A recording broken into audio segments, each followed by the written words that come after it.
Salam saudara dikasih oleh Tuhan Yesus Kristus dimanapun saudara berada saat ini. Salam transformasi. Saudara, dalam episode Natal ini kita akan berbicara mengenai bahwa Yesus datang membawa hidup. Sering kita berpikir, dan banyak orang di luar sana yang tidak percaya kepada Yesus, mereka berpikir, mengapa Yesus harus datang ke dunia? Mengapa Yesus harus menjadi manusia?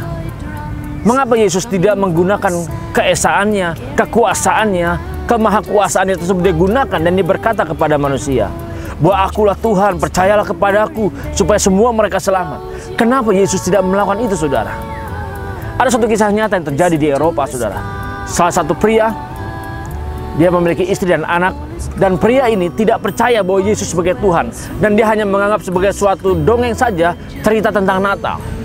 Di suatu hari, ketika malam Natal, istri dan anak-anaknya bersiap untuk pergi ke gereja untuk mengikuti ibadah tengah malam untuk menyambut hari Natal, saudara. Ketika pada saat itu istri dan anak-anaknya sudah bersiap-siap untuk pergi menyambut hari Natal, si pria tersebut berkata kepada istrinya dengan hati yang tulus, dia berkata, "Saya bukan orang yang munafik.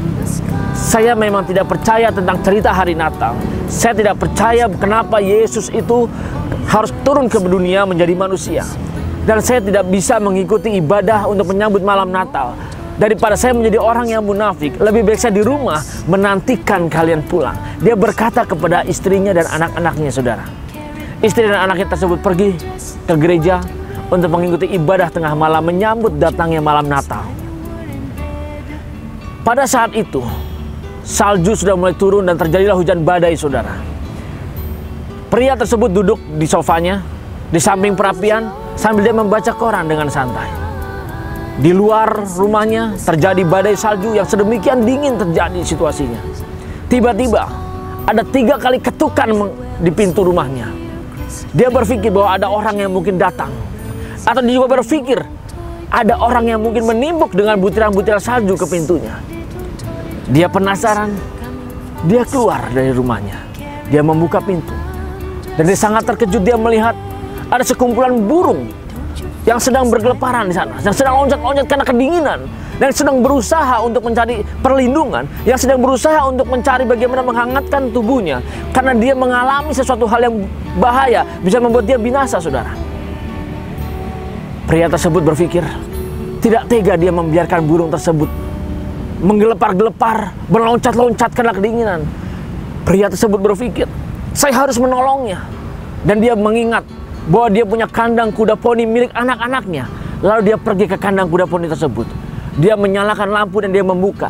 Dia berharap, dia berpikir bahwa burung-burung tersebut bisa masuk sana dan bisa selamat. Dia nyalakan lampunya dan membuka lebar-lebar kandang tersebut. Tetapi sayangnya, saudara, burung-burung tersebut tidak masuk ke kandang tersebut. Dia tidak mau masuk ke sana. Si pria ini berpikir dengan keras, bagaimana lagi caranya untuk bisa membawa burung ini masuk ke dalam kandang kuda poni tersebut. Dia berpikir, mungkin kalau dipancing dengan makanan, dengan remah-remah roti, burung ini akan mengikuti jejaknya. Dia berlari ke rumahnya, dia mengambil remah-remah roti, dan dia meletakkannya di salju tersebut, membuat seperti arah dan jalan setapak menuju ke kandang kuda poni. Sangat disayangkan, burung yang dia harapkan bisa mengikuti jejak tersebut untuk masuk ke dalam kandang kuda poni, ternyata juga tidak mengikutinya. Si pria tersebut berpikir dengan keras lagi bagaimana caranya menyelamatkan burung tersebut.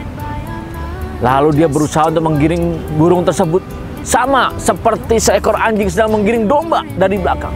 Dia berusaha untuk menggiring burung tersebut supaya berjalan memasuki ke arah kandang kuda poni. Tetapi yang terjadi, saudara, ketika dia berusaha menggiringnya, ternyata burung tersebut malah berpencaran lari ke sana ke sini, saudara.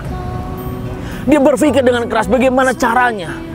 Dalam hatinya dia berkata, ternyata burung-burung ini menganggap diri saya sebagai manusia, sebagai makhluk yang heran, makhluk yang aneh, makhluk yang tidak dia kenal. Dan dia berbicara dalam hatinya, seandainya saja dia diberikan kesempatan beberapa waktu saja, sebentar saja, untuk menjadi seekor burung, supaya bisa menyatakan kepada dia bahwa ada sesuatu tempat yang bisa buat dia berlindung dan dia percaya kepada saya. Dan ketika dia berpikir seperti itu, saudara, tiba-tiba lonceng yang menyambut datangnya malam Natal berbunyi.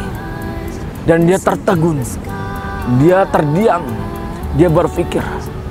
Dengan hati yang tersentuh dia berkata, ya, sekarang saya tahu kenapa Yesus harus turun menjadi manusia.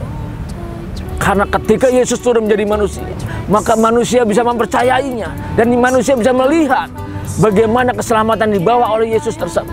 Seperti dikatakan dalam Injil Yohanes 10, saudara, bahwa aku datang supaya semua mendapatkan hidup, semua menerima kehidupan, dan menerimanya di dalam kelimpahan, saudara.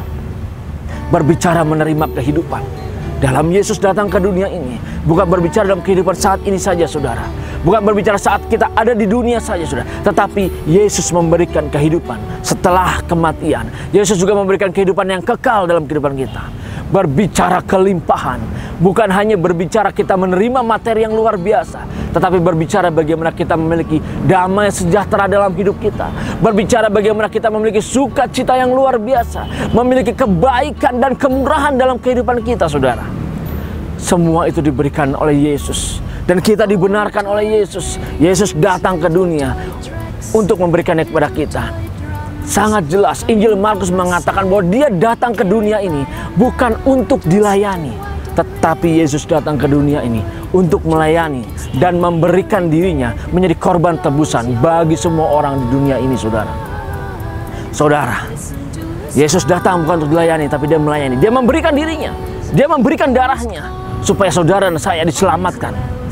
Dia membawa hidup, dia memberikan semua darahnya supaya saudara yang tidak percaya kepada dia, yang mengalami tidak menemukan bagaimana keselamatan, yang bagaimana mengalami hampir binasa, sama seperti burung tadi yang sedang meloncat-loncat kedinginan, mengalami maut, mengalami bahaya. Tetapi Yesus datang, dia membawa hidup kepada kita semua. Dia berikan hidup tersebut agar saudara dan saya percaya bahwa Yesus datang ke dunia ini membawa keselamatan yang kekal, menunjukkan kepada semua manusia bahwa ada satu tempat yang untuk bisa manusia berlindung dan selamat dalamnya, dan hanya orang yang percaya bahwa Yesus sebagai Tuhan dan Juru Selamat, dia bisa diselamatkan. Sangat jelas dalam firman Tuhan dikatakan dalam Yohanes 3 ayat 16, karena begitu besar kasih Allah akan dunia ini, sehingga dia mengaruniakan anaknya yang tunggal, supaya setiap orang yang percaya kepada Yesus tidak binasa, melainkan beroleh hidup yang kekal. Saudara, ayat ini jelas untuk semua orang, untuk semua bangsa. Di momen Natal ini, sadari betul bahwa Yesus datang ke dunia dengan mentransformasi dirinya menjadi manusia. Dia ada di tengah-tengah kita, menunjukkan kepada saudara dan saya ada jalan keselamatan, ada tempat yang membuat kita selamat daripada kebinasaan, yang tadinya kita tidak tahu, yang tadinya kita hampir mengalami kematian. Tetapi Yesus menyatakan dirinya menjadi manusia supaya kita bisa berinteraksi dengan dia, kita bisa menerimanya dalam kehidupan kita, kita bisa menerima kasihnya, damai sejahteranya, sukacitanya dalam kehidupan kita, sehingga damai Natal bisa dirasakan oleh semua umat manusia, sehingga kehadiran Yesus nyata bagi semua, bagi setiap saudara dan saya, siapapun yang menyaksikan tayangan ini, bahwa Yesus datang ke dunia ini bukan untuk mengambil hidup saudara, bukan untuk mengambil hidup saya, tetapi Yesus datang ke dunia ini untuk memberikan hidup kepada saudara dan kepada saya. Bersyukurlah karena Yesus datang memberikan kehidupan itu, dan tidak pernah ada yang bisa menyelamatkan kita kecuali Yesus satu-satunya. Dia yang datang ke dunia, mengorbankan darahnya, mengorbankan tubuhnya, dan menceritakan keselamatan kepada kita, menunjukkan bahwa hanya Yesuslah jalan satu-satunya supaya kita selamat. Tidak ada jalan lain kepada Bapa di surga, hanya melalui Yesus, saudara. Yesus yang memberi hidup itu, dialah sumber hidup itu. Tidak ada yang lain, saudara. Percaya Yesuslah satu-satunya jalan keselamatan. Di momen Natal ini, perhatikan baik bahwa Yesus datang ke dunia untuk memberikan hidup kepada saudara saya, dan hiduplah di dalam kelimpahannya. Tuhan Yesus Kristus memberkati. Salam transformasi.